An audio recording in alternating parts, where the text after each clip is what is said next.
Mas gostaríamos de uma apresentação de si próprio. Como é que o Sr. Doutor se pode apresentar? Bom, eu como posso apresentar justamente como aquilo que fui durante 50 anos. Sou um professor universitário, nunca quis ser outra coisa e gostei.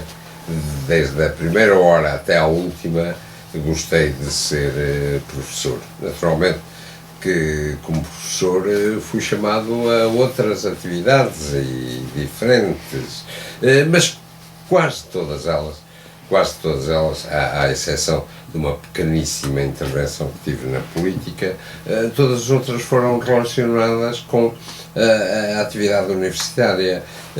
Sei lá, por exemplo, fui presidente, fui diretor das 4 grandes associações internacionais de direito penal, estive 3 anos no Conselho Científico do Conselho da Europa, enfim, tomei grandes responsabilidades na feitura de leis, de códigos, Código Penal e Código de Processo Penal, fundamentalmente fora do país, por exemplo, em Macau. Como vê, não se pode dizer que isto cabe estritamente nas competências do professor, mas foram emanações, digamos, daquilo que fui sempre. E mesmo quando fiz outras coisas, a coisa que sempre mais gostei foi de voltar a casa. Ser professor. O Sr. Doutor é considerado por muitos o pai do Código Penal português. Considera que de alguma maneira é um filho seu? Não gosto da expressão, e até porque a realidade não é essa. Vamos lá ver, o Código Penal português é um código, isso pode dizer-se que foi do meu mestre Eduardo Correia. Eduardo Correia é que nos anos 80 fez um projeto de Código Penal que não entrou em vigor durante muito tempo porque precisamente o projeto, diria eu, de uma forma simplificada, era um projeto liberal e democrático e os tempos não eram nem liberais nem democráticos. De sorte que só depois do 25 de Abril é que esses trabalhos voltaram a ter lugar e deu lugar ao Código Penal de 1982. Bom, é certo que mesmo nesse eu tive alguma influência, mas não preponderância. O Código Penal português de 1982 é o Código Eduardo Correia. Bom, depois, uns anos depois, sentiu-se a necessidade não de desfigurar o Código Eduardo Correia, mas de o pôr em plena sintonia com os tempos que esses sim tinham mudado completamente. Tínhamos já uma sociedade democrática, uma sociedade pluralista, uma sociedade aberta. Bom, e aí eu fui, e é só isso que eu fui presidente da Comissão de Reforma do Código Penal. Eu e os meus colegas da Comissão levámos a cabo então essa reforma. O Código de Processo Penal é algo de análogo, e não havia um Código de Processo Penal Eduardo Correia. Aí foi no princípio dos anos 80 também, ou mais tarde, dos anos 90, que o Governo entendeu que pela circunstância de haver um novo Código Penal e de não se ter alterado, reformado completamente o Código de Processo Penal, era preciso um novo Código de Processo Penal e não apenas deitar mais mantas de retalhos sobre retalhos, que era o que estava a fazer.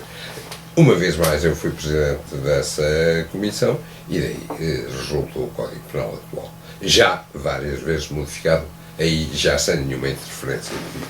Por curiosidade, como é que funcionam esse tipo de comissões? Dado que, para as pessoas que não passam pelo meio, como é que uma comissão dessas trabalha? Como é que...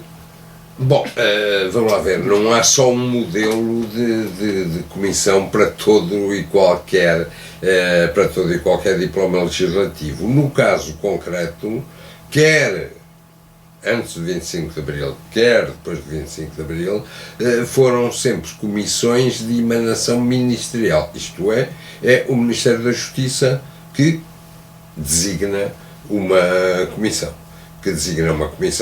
Agora, essa comissão, pois, segundo o costume e aquilo que deve ser, não tem pessoas só da mesma extração. Não pode ter só professores universitários, ou só advogados, ou só ministérios públicos, ou só juízes. Costuma ser uma comissão que engloba, digamos, as profissões jurídicas na medida em que todas elas terão de ver-se mais tarde com a lei que for produzida. Mas a emanação, pelo menos nos casos que me tocam, foram sempre de origem governamental, isto é, portanto, do Ministério da Justiça. Sem prejuízo, essa é outra coisa, porque eu nunca poderia ser pai do que quer que fosse, sem prejuízo do seguinte: a legislação penal e processual penal é da exclusiva competência da Assembleia da República. É exclusiva no sentido que pode conceder ao Governo uma lei de autorização, e é o que faz normalmente, mas uma lei de autorização já muito minuciosa, e depois de feito o projeto vai outra vez à Assembleia para então ter lugar à aprovação definitiva. Portanto, verdadeiramente, se quiseres falar de pai ou de mãe, no caso era sempre, quer no caso do Código de Processo Penal, quer no caso do Código Penal, a Assembleia da República. Mas na Comissão tem de haver alguma pessoa que seja o líder, que no fundo que recolha as perspectivas de quem... Normalmente é o Presidente. Foi isso que eu fui. Na de 95 do Código Penal e na do Código de Processo Penal. E costuma ser um trabalho... eu penso que se calhar será um trabalho complicado, dado que também... É um trabalho extremamente complicado. De gerir todos aqueles... É extremamente mais complicado nestas áreas, por uma razão que eu lhe vou indicar. Nós não temos, ou temos poucos estudos de base criminológica, isto é, que deem uma ideia do que é a realidade criminal em Portugal. Nós somos dos poucos países do mundo. Somos dos poucos países do mundo que não temos um instituto de criminologia. Pois. E que não conseguimos avançar, infelizmente, não foi? Porque ainda houve um projeto nesse sentido, liderado pelo Soutor, não é? Aí eu posso dizer sempre, usando aquela expressão, enfim, um pouco vulgar, mas morri sempre na praia. Morri várias vezes na praia.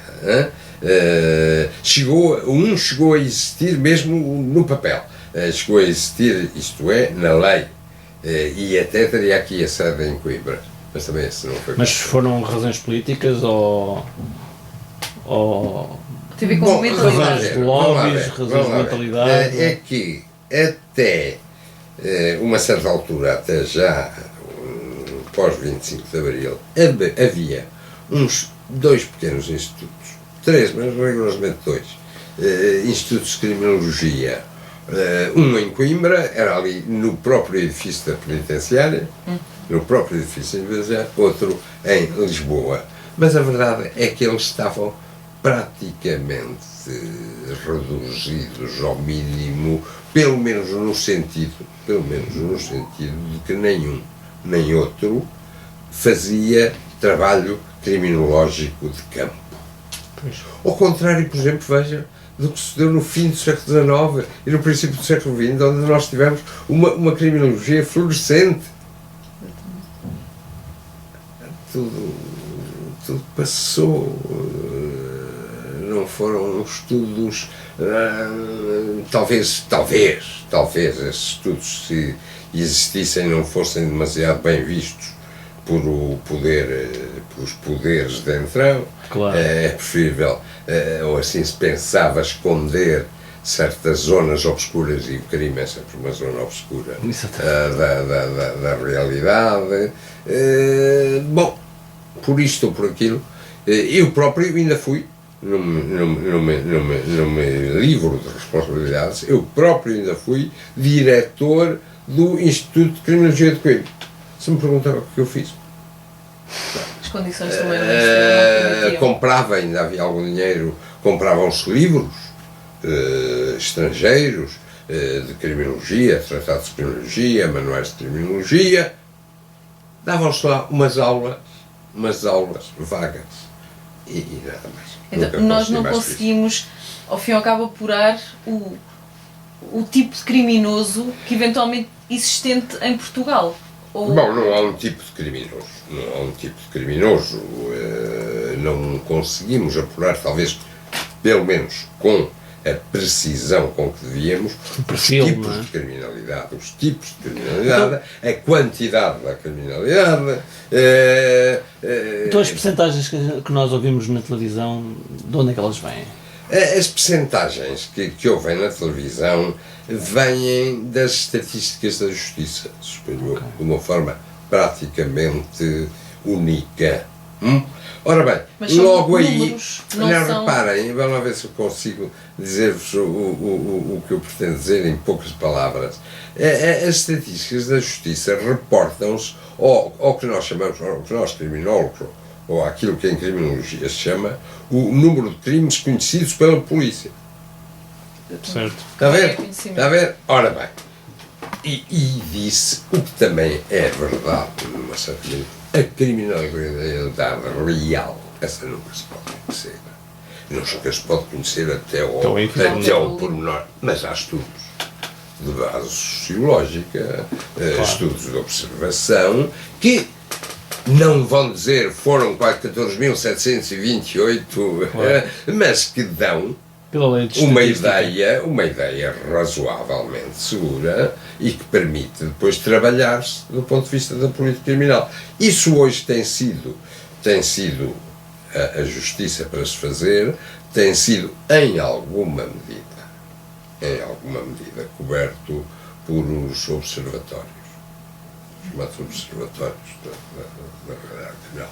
Porque, está a ver, estudos criminológicos são estudos difíceis e complexos e caros. Porque tem de ser um jurista, tem de ser um penalista, tem de ser um sociólogo, tem de ser provavelmente um biólogo, tem de ser um filósofo, porque não?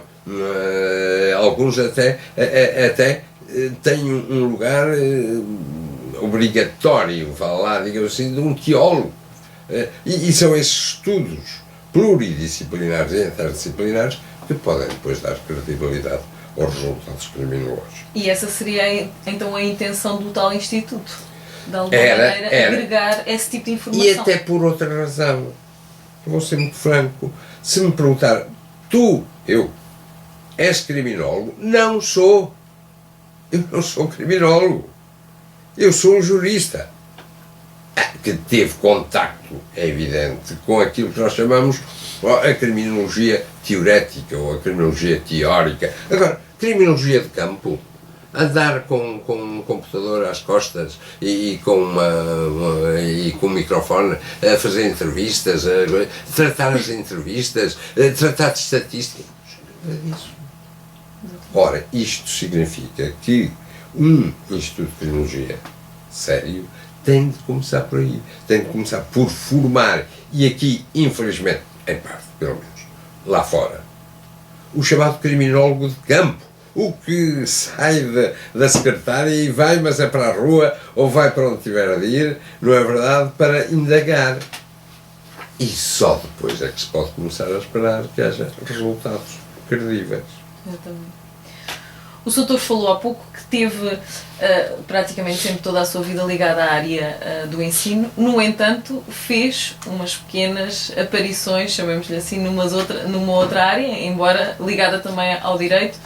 O Sr. ainda esteve como advogado, ainda exerceu advocacia durante algum tempo? Não exerci advocacia. Estive inscrito como advogado um horror de anos e com muito gosto e com muita honra, talvez porque quando eu era estudante nunca me passou por a cabeça, sinceramente, ser professor, e o que passava por a cabeça era ser advogado. E advogado criminal, já, que era uma coisa que na altura não existia sequer. Estamos a falar de que altura? Pois estamos, estamos a falar de 54, 59, que é o meu curso. Pois. O do Arnaud, o Dr. Arnaud, por exemplo, também, o Barbosa de Mel, todos meus queridos e ilustres colegas. Bom, o que sucede é que ninguém sabia o que ia acontecer em termos de doutoramento. O doutoramento nessa altura era uma coisa terrível e, portanto, todos os assistentes aqui da faculdade faziam ao mesmo tempo o estágio da advocacia. Eu também o fiz, mas é engraçado, nunca consegui concluí-lo. Esta é uma história feia também. Eu fui advogado por uma razão que suponho que ainda existe hoje, é que os que depois se doutoram em Direito podem inscrever-se. Exatamente. É assim ainda. Podem inscrever-se como advogados. E foi isso que eu fiz e deixei-me estar. Até um dia, sei lá, já não sei dizer quando, mas ainda foi nos anos 80, que o Estado português, concretamente o Governo, me pediu para ser advogado do Estado na Cura Internacional de Droit de l'Homme. E eu lá fui e acho que me portei bem. Eu primeiro fiquei contente, mas isso não impediu que Portugal tivesse sido condenado mais uma vez por atraso na prestação da justiça. Só que a indemnização que se pedia uma coisa monumental e eles compreenderam as razões, que eram no fundo razões, no caso ainda consequência da Revolução de 25 de Abril e, enfim, de todo aquele Estado complexo que se criou e o Tribunal arbitrou uma indemnização meramente simbólica. Foi a única vez. Para além disso, também esteve ligado, de alguma maneira, à fundação ou à formação do partido PST. O que é que PPD, exatamente. O atual, de alguma maneira, PSD. Sim. E o que é verdade. O que é que o Soutor, como é que o Soutor encara a evolução daquele projeto que defendeu inicialmente, juntamente com o Dr. Sá Carneiro, para o desenvolvimento que hoje vê desse partido? Quais eram os vossos ideais da altura? O que é que se pretendia?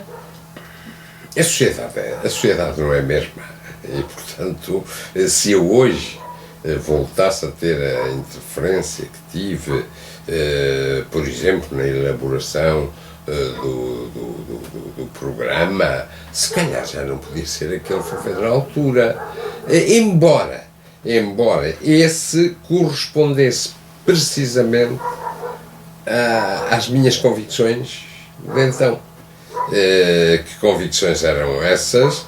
Que eram as convicções da social-democracia ou do socialismo democrático. Para mim não havia nenhuma diferença, continua a não haver, entre as duas expressões. Portanto, o Partido Reformista, completamente fora e com necessidade de travar quaisquer movimentos revolucionários, mas também sem grandes contactos com uma direita tradicionalista, não é? Ora bem, foi isto que é verdade, eu estive lá, não me envergonho, estive lá desde a primeira hora, na fundação do partido, tive grande interferência, juntamente com outras pessoas, na elaboração do programa. Fui eu e o Rui Machete que até que o mandámos imprimir à nossa conta, veja lá. Quantas pessoas eu se calhar vou reformular de outra maneira. É porque é curioso para as pessoas que veem os partidos já construídos pensar, alguém tem que ter a ideia, não é? Alguém tem que dizer, vamos fundar um partido. E depois juntar as pessoas à volta, não é? Vamos lá ver. Não, as coisas como se passaram é da seguinte forma, pois naturalmente que todos, mas pelo menos a maioria dos fundadores tinha uma ideia, daqueles que depois se tornaram fundadores tinham uma ideia muito clara do que queriam, não é? Era um partido social-democrata, se me quiser perguntar de que tipo, sei lá, do tipo do SPD alemão, por exemplo, vários de nós, eu, o Mota Pinto, Barbosa, Melo, etc., tínhamos um largo contacto com a Alemanha, já nessa altura conhecíamos, eu tinha em casa, vim aqui a esta casa buscar as linhas programáticas, auf Deutsch, em alemão, e que levei para o sítio onde estávamos para. Não foi um café, mas enfim, foi um restaurante que já não existe, para que realmente as coisas se fizessem. Portanto, essa ideologia, acho que não. Quem é que teve a ideia, portanto, era uma ideia latente. A maior parte de nós, ou uma boa parte de nós, o que sucedia é que ia às sessões ali do Partido Socialista, porque este já vinha atrás, já estava fundado, para ver se era aquilo ou era exatamente aquilo que. Estão a ver? Bom, mas a ideia depois, por lo menos, um toque foi o Sá Carneiro. Pois. Foi o Sá Carneiro. O Sá Carneiro que um dia, poucos dias depois do 25 de Abril, apareceu na faculdade. Essa história está contada já e desta vez não está mal contado, está bem, no essencial, e que realmente falou comigo e com mais algumas pessoas, e todos nós dissemos, sim senhor, é isso que queremos, vamos a isso, era preciso fazer as tais linhas programáticas, ainda não era um programa, e isso é que foi feito num restaurante aqui.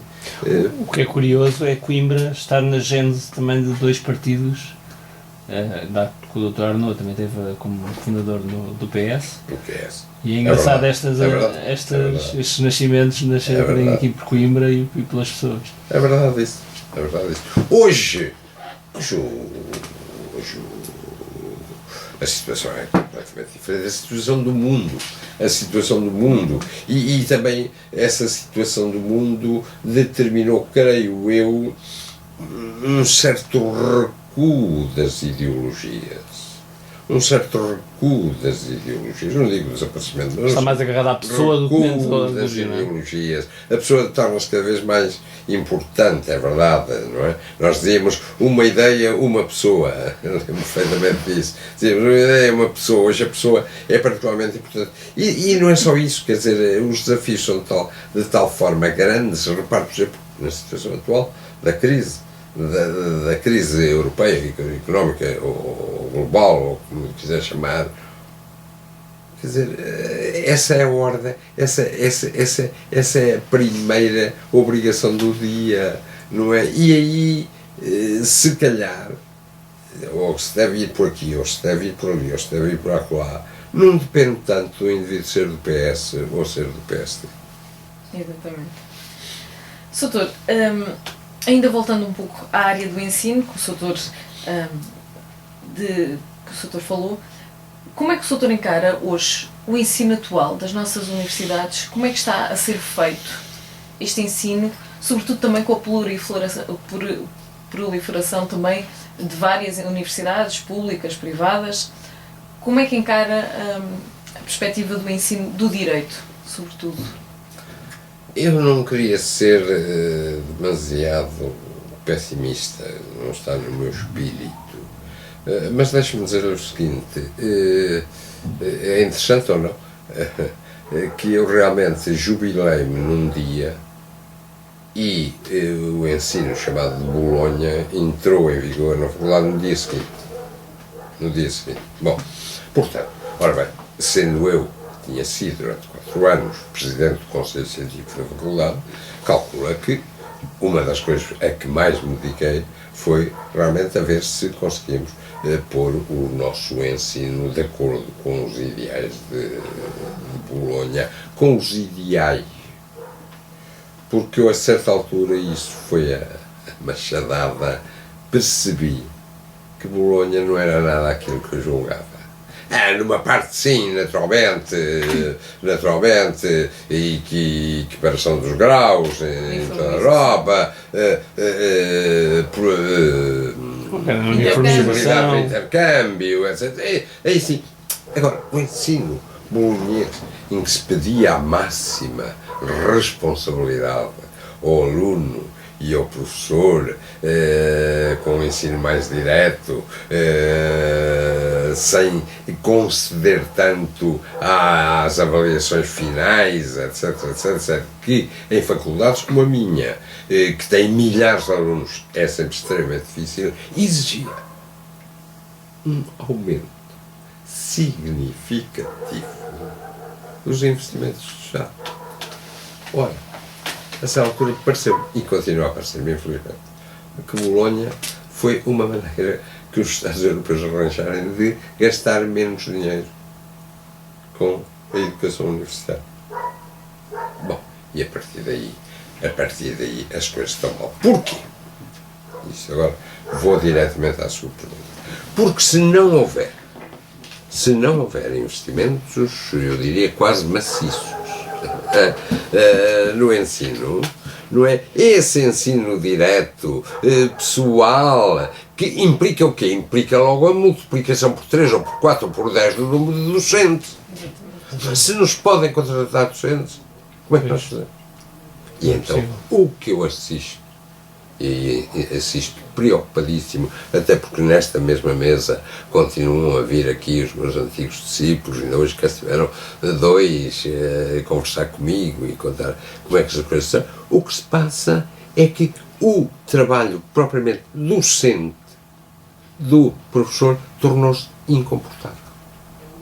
Ora, o que, não tenho dúvida nenhuma do que digo, tenho suficiente contacto efetivo e suficiente contacto internacional para me aperceber disso. A principal razão de um grande nível que internacionalmente se atribui à Faculdade de Direito de Coimbra provinha da investigação. Das teses, do doutoramento, não era tanto de serem professores e os alunos gostarem muito, ou serem daqui muito bem preparados também, sim, com certeza, mas era fundamentalmente ter-se conseguido manter a ideia de uma instituição destinada ao ensino, que é, ao mesmo tempo, um estabelecimento fundamental de investigação. Eu receio que isso se torne impossível. Se cada professor, cada docente agora tem de fazer 200 exames e 200 provas e tem de ver 150 trabalhos, como é que pode? Não tem capacidade. É impossível. Pois. É impossível. Separação entre a universidade que ensina e a universidade que investiga, eu nunca fui favorável a essa ideia. Pelo menos para o direito. Não quero dizer, talvez tenha muito interesse na biologia, ou na medicina, ou no... Isso não sei. Agora, no direito, não. Tem que haver interligação das duas áreas. É isso. Para se encontrarem soluções. Claro, tem que ser. É a razão de um certo pessimismo. Mas como é que vê a melhor forma de evoluir também a faculdade ou o curso de Direito? Bem, tendo em conta também os novos desafios que vão aparecendo, não é? Porque claro. As coisas vão mudando, como disse há bocado, a sociedade é diferente, não é? Claro, está bem, vão mudando, mas a investigação continua a ser fundamental e não pode ser, eu brincando, mas às vezes brincando, costumo dizer que se calhar o Kant, se agora quisesse ser professor, se calhar reprovava. Está a ver? Porque dizer, crítica da razão pura, crítica da razão prática, crítica da... Isso para que serve? Pois serve. São essas críticas e outras que nos fizeram aquilo que somos e o nosso grau de civilização e de adiantamento. E é por isso que a Europa ainda continua a ser a Europa. Agora, para a economia, não tem efeito imediato, se calhar. Para ultrapassar a crise também não. Doutor, no seguimento da questão da área penal, como é que o doutor encara toda esta proliferação legislativa que tem vindo a surgir e as consecutivas alterações ao Código Penal, ao Código de Processo Penal, que colocam os advogados um pouco perdidos? Os operadores... Eu receio que a minha imaginação não seja suficientemente rica para lhe dizer em que é que isso é benéfico. Em que é maléfico, isso não sei. Há aqui uma certa ironia na pergunta. Não é, mas... não, o que eu quero dizer é o seguinte, é evidente que revisões pontuais tem de haver sempre. Tem de haver sempre, deve haver, não é? Vou dar um exemplo. Não se podia falar, se calhar, de crime dos computadores há 20 anos atrás. Exatamente. Bom, isso tem. Agora, isso é uma coisa.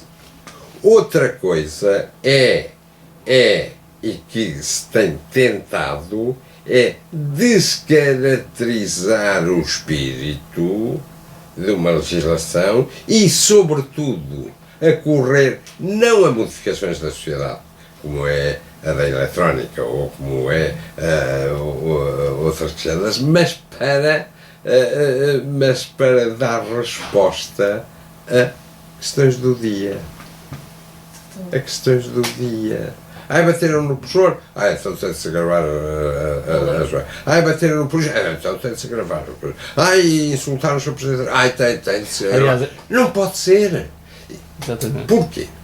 Porquê? Não é só porque é mau. Porque isto não é política criminal. Não é política criminal, não é? Mas ainda por outra razão. É que vai e vem, vai e vem, vai e vem. Ora se modifica A para B, ora depois do B não se salta para o C e voltas para o A. Mas então ninguém se entende. E eu tenho pena dos operadores judiciários e de mim próprio também. Na medida em que eu ainda continuo portanto, eu acho que é uma coisa. Até porque nota-se que sempre que há um caso mediático. Sempre. Lá vem a alteração da lei. Exato. A culpa é da lei. A culpa é da lei. Eu admito que não seja possível ter códigos como o Código de Napoleão, que foi para 150 anos, porque agora a aceleração histórica é enorme. Admito isso perfeitamente. Agora, isso é uma coisa. Outra é andar sempre com novos modelos, para saltar para o novo modelo, para depois voltar para o antigo. Afinal, o antigo é que estava bem, tira só aqui um Q, um C ou uma vírgula. Não pode ser. As leis agora quase que são aplicadas aos casos quase em concreto, aos casos mediáticos e também... Pelo menos muitas leis têm claramente, não é preciso ser-se muito inteligente, têm claramente na sua fonte um caso qualquer. E tem razão. Isto extraordinariamente agravado por a mediatização da justiça. Mas isso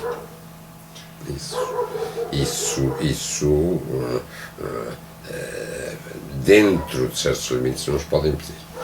Pode-se pedir, naturalmente, aos média que sejam cada vez mais conscientes da sua função social. Exatamente. Isso sim. Mas não se pode impedir que realmente usem sem abusar do direito à informação. Doutor, e a questão da morosidade da justiça é uma questão muito premente, sobretudo com a mediatização dos casos pela comunicação social. Considera que efetivamente estamos a deparar-nos com sérios problemas a nível da morosidade da justiça? Ou de que forma podíamos obviar este tipo de... Eu não lhe sei, não tenho aqui no bolso nenhum remédio ou nenhuma lâmpada que pudesse acender e resolver os problemas dos atrasos da justiça. Agora, haverá pequenas alterações que se possam fazer e que possam e têm de poder tornar a justiça eficiente, porque a questão é essa. Um Estado de Direito é um Estado de proteção. E não se protege ninguém quando a justiça demore tempos exagerados a dar a solução dos casos. Bem, temos de ir caminhando. Uma das coisas que eu julgo que pode, mas repito, não tenho remédios santos. Uma das coisas que eu julgo que pode é alterar-se, digamos, uma coisa tão pequenina como isso, o estilo de convivência entre os órgãos da administração judiciária, que são os juízes, os procuradores os advogados. Outros, mas está a ver, se eles puderem discutir entre si os casos com uma exigência de absoluta lealdade, eu estou convencido que poderá, dentro de certos limites, obviar-se estes processos intermináveis. Claro que também os processos são cada vez mais longos. Porquê? Porque a criminalidade é cada vez mais complexa. Como é que é, por exemplo, um caso tipo Casa Pia? Pois, eu não quero particularizar, mas é isto que eu ia dizer, claro, um caso que tenha centenas, ou dezenas, vá lá, de arguidos, que tenha centenas de testemunhas, que tenha dezenas de advogados, é claro que... Concentrar tudo num só é humanamente impossível, praticamente. É uma exigência muito grande para todos os intervenientes. Não é? Só se for possível, realmente, apesar de tudo, é o que eu digo, não há remédio santo, mas apesar de tudo, uma atitude de cooperação, juízes, procuradores, advogados. Cooperação não quer dizer, todos eles têm finalidades diferentes, naturalmente. O advogado de defesa quer absolver, o advogado de acusação quer acusar, o Ministério Público ou acusa ou defende, e o juiz tem de decidir. Tudo bem, e nenhum deve deixar de ser isso. Agora, há formas, eu quase me apetecia dizer, civilizadas de conversar, de discutir e ver tudo aquilo que se possa fazer em prol daquilo que se chama o favorecimento do próprio processo. Em forma de, se calhar, talvez uma pequena provocação, como é que vê olhar para o sistema judicial americano, que é completamente diferente do nosso, não é? Em que um caso, mesmo mediático, tipo o julgamento do médico de Michael Jackson, resolve-se em 6 meses e nós levamos anos a fio para resolver um processo. Como é que vê? Bom, vamos lá ver. Eu aí tenho de dizer duas coisas. Primeiro, uma importação do sistema norte-americano, ou mesmo inglês, para a Europa ocidental, para a Europa continental, não é possível. Só modificando as constituições todas da Europa Oriental.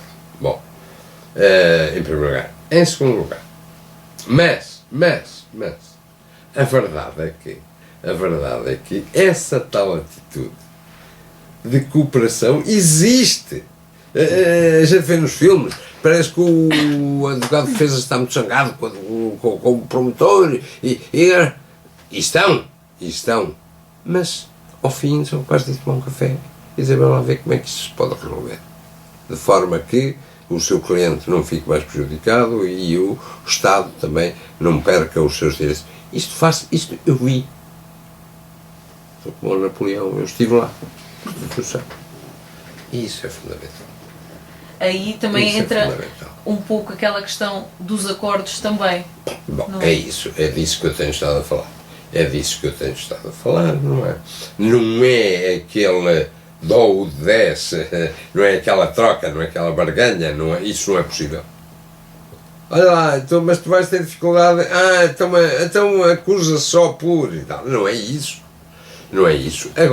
Agora, na base de, por exemplo, de uma confissão total ou parcial do arguido, compreende? O Ministério Público e o juiz podem comprometer-se legitimamente a não aplicar, no caso, uma pena superior a 8, ou 5, ou 10, ou 15.